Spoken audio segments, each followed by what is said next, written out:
Y ahora lo que tenemos es una entrevista sobre lo que yo llamo la otra guerra, la guerra de la que no habla nadie, que es la guerra y la crisis humanitaria que se está produciendo en Sudán hace por lo menos 2 años. Está atrapado ese país en un conflicto político muy violento, con estructuras de poder muy divididas, apoyos internacionales se han enfrentado.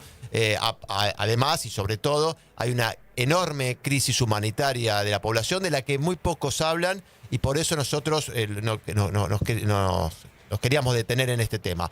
Por eso ahora ayer hicimos una entrevista que está grabada con Olga Serrano Mur, que es portavoz global de ACNUR, que nos va a contar un poquito qué es lo que pasó y qué es lo que está pasando en Sudán.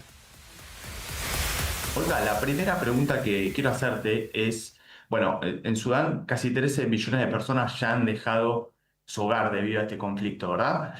¿Cuáles son las consecuencias más concretas, más palpables del conflicto en un país que ya venía muy complicado por la situación de pobreza y otras carencias, digamos, a nivel humanitario? ¿Qué es lo más concreto que ustedes ven hoy como consecuencia del conflicto? El conflicto en Sudán ya dura más de 2 años, ¿no?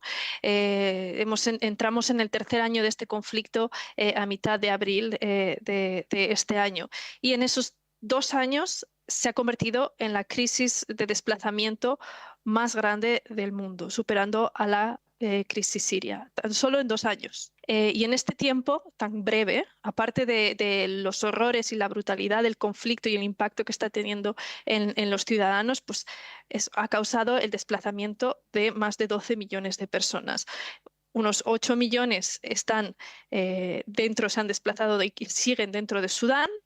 Muchas de estas personas han tenido que moverse varias veces buscando seguridad según las líneas de conflicto iban cambiando, pero hay 4 millones de personas que se han visto forzados a dejar el país, a cruzar la frontera y buscar seguridad en países vecinos como Egipto, Chad, Sudán del Sur, incluso países que son muy complejos en términos de derechos humanos y de acceso a ayuda humanitaria, como por ejemplo Libia.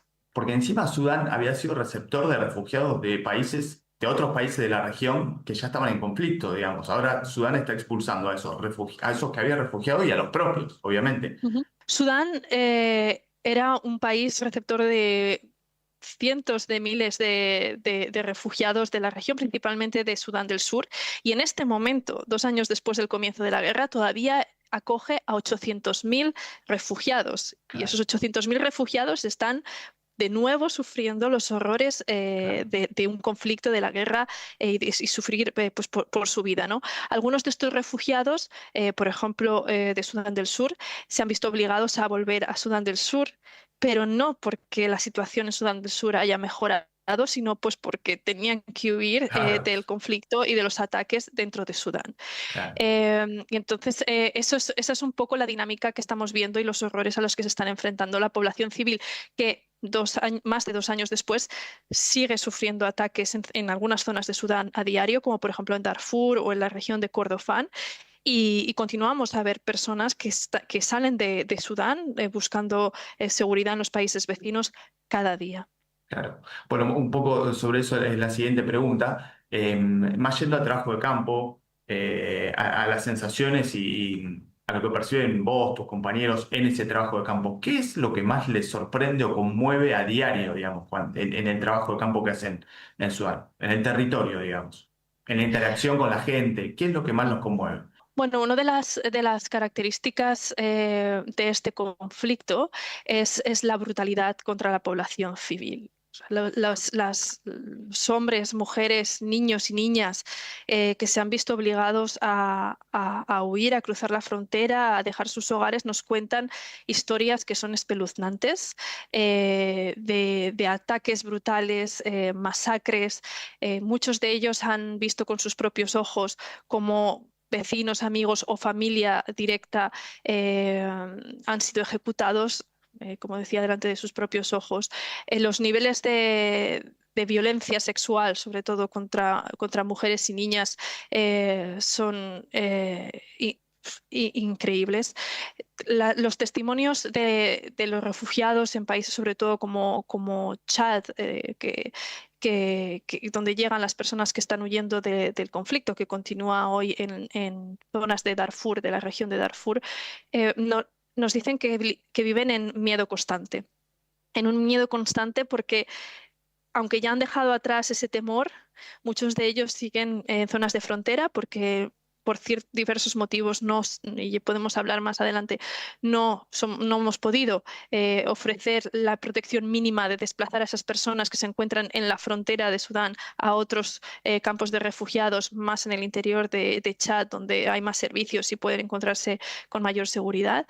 No solamente por esa cercanía al conflicto, sino simplemente por ese trauma, por esas pesadillas que son recurrentes y que les hacen revivir esos momentos de terror que llevan viviendo constantemente, algunos de ellos 2 años, porque en tan solo un par de meses, en abril, después de un ataque brutal a uno de los campos de desplazados en Darfur, Samsam, más de 80.000 personas han salido de Sudán para buscar refugio en Chad, ¿no? O sea que hay miles de personas que han vivido 2 años dentro de la guerra y que ya ahora no les ha quedado otra oportunidad más que dejar el país. Claro. Y los países limítrofes, digamos, los países receptores de las personas que está expulsando Sudán, que se están yendo a Sudán, ¿ustedes están monitoreando cómo puede ir afectando eso la situación social y hasta humanitaria de esos países que quizás no están en conflicto, pero que al recibir tantos refugiados pueden entrar a sufrir determinadas carencias o a sufrir, digamos, la parte humanitaria? Ujú. La generosidad de los países vecinos de Sudán desde el comienzo del conflicto ha sido única. Por ejemplo, muchos de ellos, por ejemplo, países como Chad o Sudán del Sur, son países en los que la propia población también tiene altas necesidades humanitarias. No son países ricos o que tienen los suficientes servicios como para incluso cubrir sus necesidades. Y aún así, de forma ejemplar han mantenido esas fronteras abiertas, han ofrecido lo poco que muchas de esas familias y comunidades de frontera tenían para acoger a los refugiados, personas que están llegando en condiciones horribles, de desnutrición, pues como decía, de mucho temor. El problema llega ahora, en un momento en el que desde el principio de año las organizaciones humanitarias, ACNUR incluido, pero todas las organizaciones humanitarias, estamos sufriendo una falta de fondos y de apoyo económico por parte de países donantes enorme, por cortes de financiación de Estados Unidos, pero también de muchos otros países donantes europeos y otros que son claves, ¿no?, para poder seguir dando esa ayuda humanitaria básica que es proveer un techo a esas personas que han dejado de un día para otro su hogar, también dar ayuda psicológica a esas personas que llegan traumatizadas, ofrecer ayuda médica a mujeres pues, que han sido, que han sobrevivido, ¿no?, a esa violencia sexual, pero también pues, dar alimentos y agua potable, algo tan sencillo como agua potable. Entonces, si nosotros no somos, como ayuda humanitaria, actores humanitarios, no somos capaces de aportar ese apoyo a los refugiados que llegan, y también a las comunidades que los acogen, porque como decíamos, pues son comunidades empobrecidas en muchos casos, esas comunidades no tienen que ofrecer, o sea, no pueden llevar todo este peso ellos solos, Claro, ¿no? por sí Y solas ahí no es pueden, por claro. sí solas.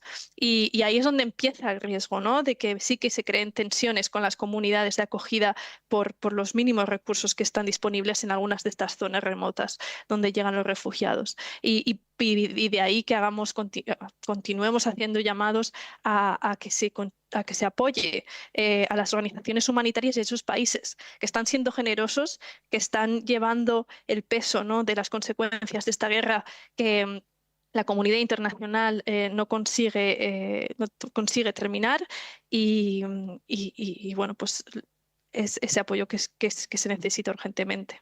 Claro. Olga, porque, a ver, estamos en un mundo, en un momento del mundo complejo, ya desde hace bastante, con conflictos que quizá toman la agenda, con mucho protagonismo, obviamente Rusia-Ucrania, lo que está sucediendo en Medio Oriente, después, por ejemplo, el tema de los aranceles de Donald Trump, o la guerra, la supuesta guerra comercial con China. ¿Por qué crees que este conflicto tan grave pasa tan por abajo del radar, por decirlo de alguna manera, pasa como desapercibido y no se le da tanta trascendencia a nivel mediático, a nivel agenda.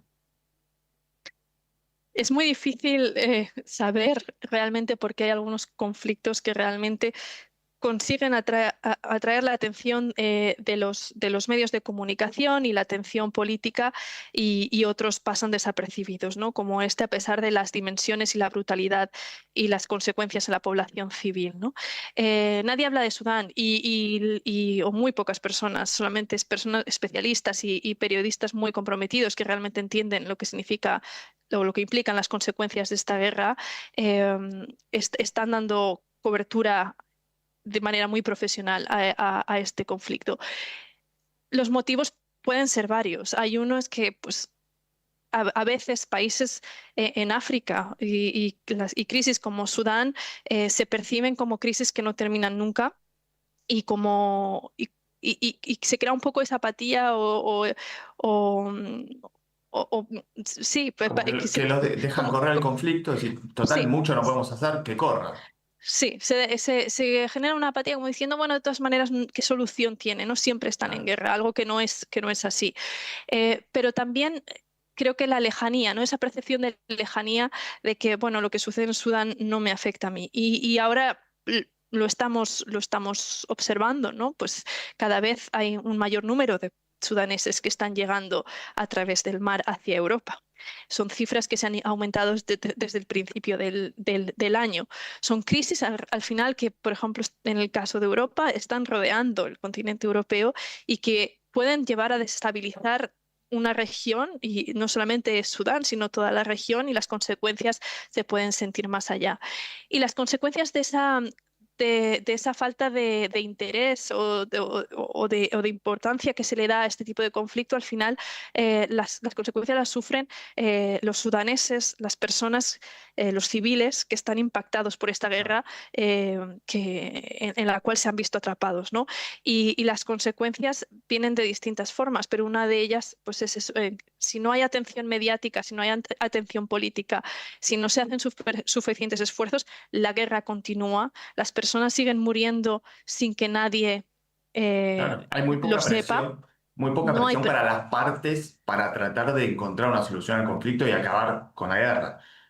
se- se- eh, la- eh, hay poca presión para llegar a acuerdos de paz, para acabar con esta guerra, pero sobre todo también pues no está llegando esa ayuda humanitaria o esos fondos para la ayuda humanitaria Claro. para poder ofrecer ayuda pues tan simple como agua, como alimentos, y las consecuencias las estamos viendo a día de hoy con epidemias de cólera y de otras enfermedades, con niveles de desnutrición muy severos dentro de Sudán, pero también en los países vecinos y, como decíamos, pues con la imposibilidad de actores humanitarios para ofrecer la ayuda más básica, pero también un poco apoyar a largo plazo pues infraestructuras como, por ejemplo, las escuelas o los hospitales que permiten cuidar a los pacientes que llegan de Sudán, pero también, por ejemplo, ofrecer un futuro a los niños y niñas refugiados que están saliendo de Sudán y para los cuales la escuela es la mayor protección que pueden tener en esos países vecinos, porque la alternativa es para las niñas quizá pues acabar en un matrimonio infantil, o para los niños acabar uniéndose a grupos armados o acabar Claro, en formatos o en formas de explotación laboral, o claro. incluso pues viendo simplemente como única opción el emprender una ruta muy peligrosa a través del Mediterráneo y hacia Europa. Claro. Olga, bueno, agradeciéndote mucho tu tiempo y esta entrevista, te hago la última y te propongo que nos cuentes un poquito cuál es el trabajo concreto que hacen desde ACNUR para que nuestra audiencia conozca y en qué consiste un material que están compartiendo en estas horas sobre Sudán. Bueno, pues ACNUR trabaja dentro de Sudán y ofrecemos distintos tipos de apoyo a las personas desplazadas y a los refugiados que estaban antes de que empezara este conflicto en Sudán, en forma de albergue, pero sobre todo de acompañamiento, de protección, de ayuda psicológica, de entender cuáles son las necesidades de esa población y de las personas refugiadas y desplazadas, y trabajamos sobre todo en centros comunitarios y con las comunidades para poder tener acceso y entender las necesidades de las personas que están atrapadas en zonas de conflicto a las que, por desgracia, no podemos acceder como actores humanitarios. Y en los países vecinos trabajamos muy de cerca con los países de acogida, con los gobiernos, para asegurarnos que podemos entregar cosas tan básicas como agua, medicinas, asistencia médica, expandir el número de aulas para que los niños puedan ir a la escuela, ofrecer de nuevo ese apoyo y ese acompañamiento psicológico y psicosocial para que las personas los refugiados que han salido de Sudán y que han sido testigos de una violencia inimaginable, pues que puedan continuar y seguir adelante. Un poco ese es el acompañamiento que damos. Nuestros equipos en terreno obviamente están desbordados. No se llega a hacer todo lo que es necesario, pero ese día a día, ese contacto, esa presencia, para muchos de los refugiados nos cuentan es un alivio, y es el sentirse, bueno, que alguien está allí, que me acompaña y que está prestando atención a la realidad que estoy viviendo. Bueno, Olga, muchísimas gracias por esta entrevista con El Mundo en Marcha. Un saludo.